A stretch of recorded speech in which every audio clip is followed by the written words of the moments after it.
I'm with Corporal Orville Cook of the Queen's Own in the Moss Park Armoury on the 3rd of June, 2008, D-Day week. Orville, you'll remember that, I'm sure, quite well. Clearly, yeah. Orville, tell us about your early life, where you were born and where you went to school. I was born on Rose Avenue, actually. It was part of Cabbagetown, the north end. And I went to school at a different school, which was right in Berkeley and between Gerrard and Dundas Streets. Not far from where we are now. That's right. And it was trying. I wasn't a good scholar, really. No, I wasn't concentrating the way I should. You went to high school at Jarvis? A couple of years. And you were in the cadet corps there? Only very, very short time. I see, okay. And when did you join the Queen's Own? I joined the Queen's Own in June 1940, 15th or 17th of June 1940. And you were how old? I was then just over 19. Why the Queen's Own? I'd heard a lot about them, and a lot of the boys from the district were joining the Queen's Own, so I thought, well, might as well go with a bunch I know, eh? So what was the first thing that happened after you joined the regiment and became... You got a uniform? Yeah, well, it fit like a tent. You never saw any so sloppy-looking soldiers in all your life. It was terrible. Really, really. But eventually, when they got everybody, I guess, sworn in or whatever, and you went in turns then and got properly dressed, sort of thing. And where did you do your training after the armories? Went to Camp Borden. In Camp Borden, 3 or 4 months, I guess, and did a lot of parade square work there. Also, a little bit of route marches, 10, 15 clicks, Okay. miles. When did you first do your rifle training? I was at Camp Borden. They had a good range there, and so it was a common thing to spend, half a day or a couple hours at the range in Camp Borden, Yeah. which was rather exciting to find out just what you could do with the rifle if you were reasonably good. Yeah. Were you any good with the rifle? Yeah, not bad. Good. Not in the sniper class, but not bad. Okay. And after Camp Borden, Went to Newfoundland, whereabouts in Newfoundland? Gander Airport. Okay. And we also did tours of duty in Botwood and Grand Falls. And you were essentially doing what? Guard duty? Just guard duty and general army work sort of thing, training. So when you went to England, you went with the rest of the regiment? Yes, I did, yeah. And what year would that be? That would be early 41. Early 41, okay. And you went to, which camp did you go to? Aldershot, of course. Oh, the famous Aldershot. Oh yeah, famous is right. Did you get into any trouble there, or should I be asking? It doesn't matter, not really. I was always a good soldier, of course. So before D-Day, what kind of training did you do? I don't think there was anything we didn't do. We trained laying wire, being a carrier section, we would drop it off and then it would be picked up and laid from there, and all kinds of cooperation work, working as a section of men, and your field of fire would be brought down from whoever. You were assigned to the Bren gun carrier platoon? Yes, I was. Who was your platoon commander? Oh boy. Who was your company commander? That's a long time ago. Well, we'll move on from there. Yeah, that's a good idea. Well, one other thing about being in the Bren gun carrier platoon, you could ride rather than walk a lot of the way. Yeah, but we did our share of walking too. I'll bet you did. Yeah, we did. Yeah. 15, 20 mile. Did they teach you anything about how to get from one boat to the other? I mean, was there any kind of landing craft training? Well, the only training we had was from we would call it the mothership, into the landing craft themselves, eh? That was a little touchy. You went down rope ladders and all that sort of thing, eh? And it was tricky at times. If it was a little bit rough or rocky, it would throw you off a bit. You had to be careful. Yeah. And that was done where then? In a channel. Okay, okay. So then on June the 3rd, 1944, where were you? And we were barbed wired in, actually, in, it was either Portsmouth, I think. And we were in a camp just outside of Portsmouth, the town of Portsmouth. And guarded all the time we were there, barbed wire fences. They really looked after us. So you knew that something was going to happen fairly soon? Absolutely, yeah. Yeah. Well, So- we kind of thought that some of the training we had, it was going to be a landing that we'd be doing, where nobody really knew. Yeah. So on D-Day -1 then, 5th of June, what happened? When did you get the signal to move? What were you required to do? Well, all we did actually was we were in camps just outside of Portsmouth, and we're paraded down to the boats. We're put on what we called the motherships. And then we pulled out and sat until everybody was loaded, or the division, I guess it was, or brigade anyways. And then we'd start across the channel. You remember the name of the ship you were on? No, I Mothership? don't. So now you get into the channel, and was it a little choppy, was it? Yeah, it was a little rough. What kind of a sailor did you turn out to be? Not bad as long as I held on to the rail. But really, I didn't do too bad, actually. Okay. I was lucky. So at what point did you transfer from the mothership to the landing craft? I think we were about 7 miles out. I think that was rough, like the rough, of course.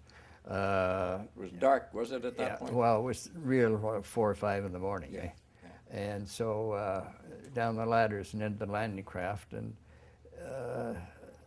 it was touchy because this time you had everything. You had your pack, your ammunition, your rifle, your Bren gun, Sten gun, whatever. You had them all. Yeah. So you were loaded down pretty good. And I figured we were carrying about 79 pounds when we Yeah, landed. okay. And in the landing craft, were there just troops, or were there Bren gun carriers as well as No, troops? no. Yeah, the ones I went in were just the troops. Okay, and the carriers were landed from another craft That's right. somewhere else? Yeah, landing craft tank, actually. Yeah, okay, LCT. Yeah. So what was it like on the landing craft then? Was it a little more rocky? Yeah, it was rough. It was rough, but I think the excitement. I think you were built up to such a point that you were thinking more, what the hell's going to happen when I hit shore, or what am I going to do? Yeah. And am I going to be a good soldier? Am I going to turn around and run, or what? Yeah. Yeah. Really, honestly. Yeah. Until you're there, you really don't know. Yeah. And you can be as strong as you like, but Yeah, it's a new experience. it's not until they start shooting at you that you really wonder. So when you got to the beach then, and the door went down, what happened? We all just charged off, and I started to run up the beach and fell. I think it was lucky that I fell. Might have saved your life, maybe? Yeah, I think so. Guys around you, were they getting hit? Yeah, they were. Yeah, yeah, I only looked around once, and that was enough. yeah. So once you fell and picked yourself up, what did you do? You headed to the wall? Yeah. And do you think anybody's fast at 100 yards? Hey. So what happened to your Bren gun carriers? Did they make it or not? Yeah, they came in later in the day. I think it was early evening when they actually came in. And I was with C Company until Carp Cay Airport, actually. Yeah. And then they called us all back because not only was I with the carriers, but I was a dispatch rider too. So, right, you weren't using your bikes at that time because none of that equipment came in with us.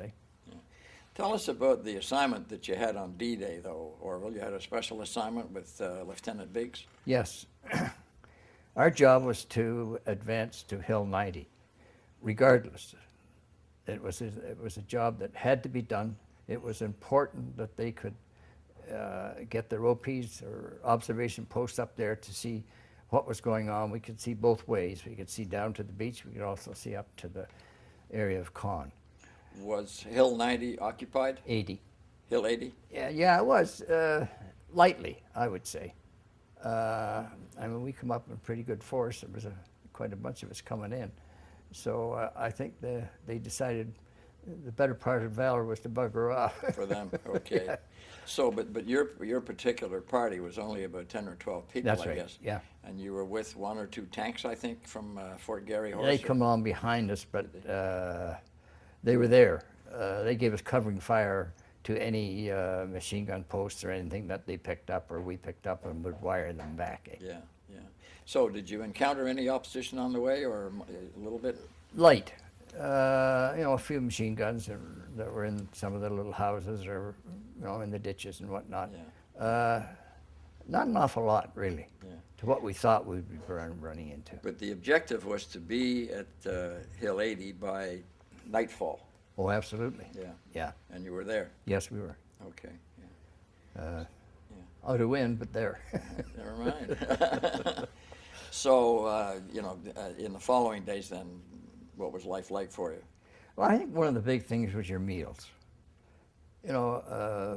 Like D-Day, you really weren't eating anything other than hardtack or whatever you had carried on you. And when we got to Hill 80, we had to wait for, get the meals up to us. Yeah. Hey, we're hungry, man. Yeah. And it wasn't long, they did get them up, and they got them up hot. Yeah. So, hey, give those guys a lot of credit. But when you went to Hill 80, you went on foot. You just, meanwhile, your Bren gun carriers were assembling someplace close by. When did you hook up with them? Oh, I didn't hook up to them for days. Really? Yeah, I stayed with C Company for a while. Oh, did you? Okay. In fact, right up until maybe Carpaquet, I think was when I went Which back. was, how long did it take to get there? 7 miles in, but it was a few days. Yeah, It was a few days. yeah. Carpiquet was a pretty tough fight, as I Yes, it was. recall. Yeah. They had a lot of support in there, a lot of infantry troops. These are the Germans. Yes, the Yeah. Germans, I'm sorry, yeah. Yeah. Well, Germans. they wanted to hold the airport. Oh, absolutely. And that was a big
I should have said it that way, maybe. The 50th anniversary? Yeah. Okay, 1995. And I'd been asked the regiment give us a freebie, so that I went over free, and it was quite a time. Very, I don't know how to explain when you went to the beach. It was, you know, you just you sat down and you looked at the beach and you looked in the water and you think, Christ, how did we ever do it? Yeah. This was your first time back that you did this? Yeah. Yeah. And then at that, on that beach, there's that pillbox there, that German Yeah. pillbox, which Yeah. was still there, of course. Yeah. Part of the full part of of the sand memorial. now. It's the Queen's Own Memorial, isn't it? Yeah, there's a plaque on it now. I Yeah. believe. Yeah. Yeah. It, And then you'd go to the cemetery, which is close by. oh, absolutely. Yeah. And I guess That's the tough part. well, it would be, because you found some of your Yeah. comrades there, Yeah. did you not? Yeah. Yeah, a lot of them really. Yeah.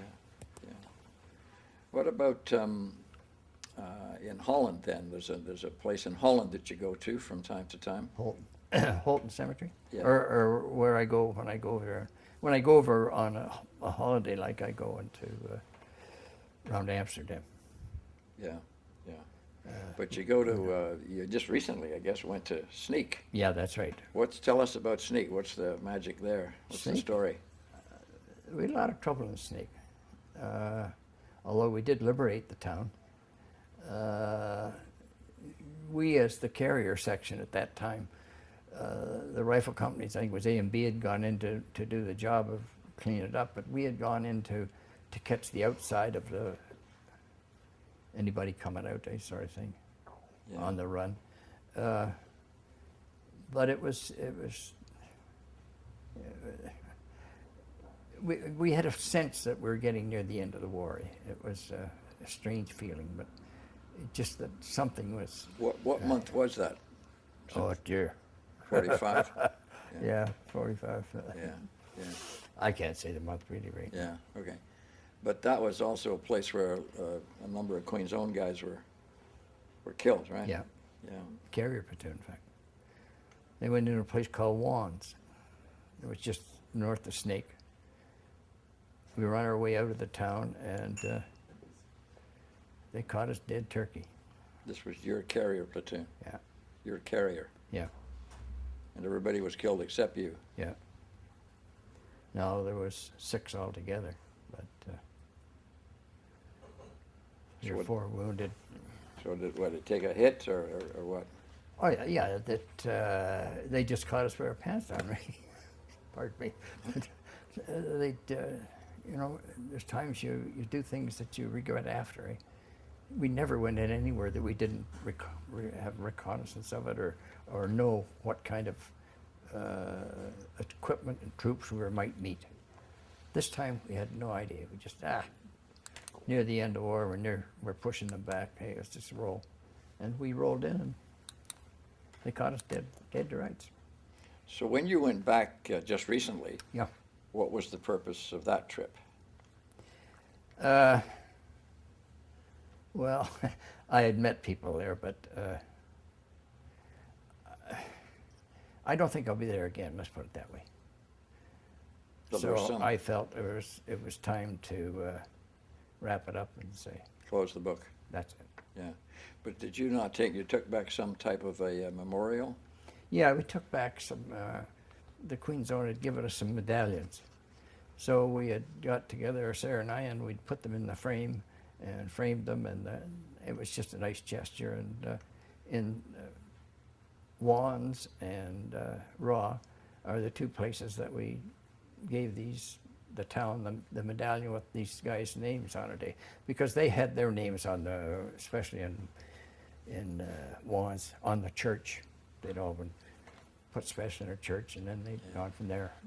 So there's a number of different memorials in at least France, and I don't know about Belgium, but certainly Holland with Queen's Own Oh, absolutely. memorials on it. Yeah, there's lots of Absolutely. places you Yeah. can go. Yeah. Yeah. And there's guys, of course, in the cemeteries as you go across the That's country as true. well. Yeah, that's true, very true. Yeah. It was. So you think you might go back again, maybe just to No, I don't think so. You don't think so?